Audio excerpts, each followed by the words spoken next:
2024 की लोकसभा चुनाव की तैयारियों में जुटे इंडिया गठबंधन के दलों के बीच सीट बंटवारे को लेकर रार और बढ़ती जा रही है। आपको बता दें कि कांग्रेस और समाजवादी पार्टी में पिछले एक महीने से मध्य प्रदेश से शुरू हुई सीट बंटवारे की रार अब उत्तर प्रदेश में भी आ चुकी है। और एक तरफ जहां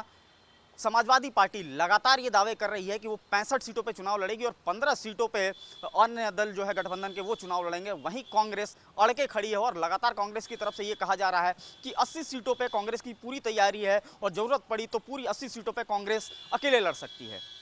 आखिर इसकी क्या वजह है जो कांग्रेस अड़के खड़ी हो गई? दरअसल कांग्रेस लगातार अपने खोए जनाधार को वापस पाने के लिए और उत्तर प्रदेश में अपनी स्थिति मजबूत करने के लिए प्रयासरत है। अजय राय जब से प्रदेश अध्यक्ष बने हैं तब से लगातार वो सक्रियता से पूरे प्रदेश में दौरे कर रहे हैं, लगातार लोगों से मिल रहे हैं, कार्यकर्ताओं के साथ संवाद कर रहे हैं, जो बुजुर्ग कार्यकर्ता हैं उनसे सलाह ले रहे हैं, मशवरा कर रहे हैं, वहीं जो युवा हैं उनको प्रोत्साहित कर रहे हैं और साथ ही साथ उनकी तरफ से लगातार निर्देश दिया जा रहा है कि बूथ कमेटियों को एक्टिव कर लें। जब भी जरूरत पड़ेगी कांग्रेस 80 की 80 लोकसभा सीटों पर चुनाव लड़ेगी। दरअसल कांग्रेस ने एक प्लान बनाया है। कांग्रेस ने उत्तर प्रदेश की 80 सीटों को 3 भागों में बांटा है, यानी कि प्रथम श्रेणी में 30 सीटें, द्वितीय श्रेणी में भी 30 सीटें और तीसरी श्रेणी में उन्होंने 20 सीटों को रखा है। प्रथम श्रेणी की अगर बात करें तो प्रथम श्रेणी में वो सीटें हैं जहां पे कांग्रेस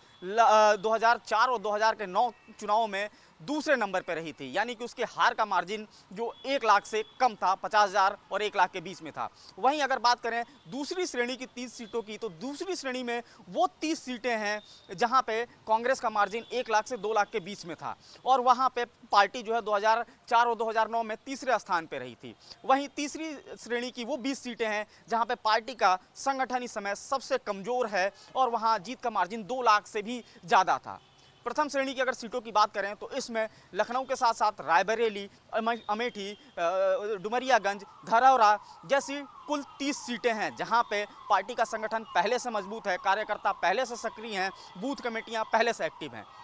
तो अब देखना होगा कि आखिर जब कांग्रेस की तरफ से भी ये दावा किया जा रहा है कि कांग्रेस पूरे 80 सीटों पे मजबूती से चुनाव लड़ने की तैयारी में है, वहीं समाजवादी पार्टी जहां 65 और 15 के फॉर्मूले को लेकर एक जो है प्रेशर पॉलिटिक्स का काम कर रही है, तो कहीं ना कहीं कांग्रेस भी अड़कर जो है अब समाजवादी पार्टी के सामने खड़ी हो गई है। देखना होगा कि आखिर शीर्ष नेतृत्व कब इसमें हस्तक्षेप करता है और ये रार खत्म होती है। फिलहाल अगर आज की बात करें तो आज अखिलेश यादव मध्य प्रदेश में अपने चुनाव प्रचार की शुरुआत करेंगे। मध्य प्रदेश में समाजवादी पार्टी ने कांग्रेस से अलग अपने कैंडिडेट खड़े किए हैं, जहां वो आज एक तरफ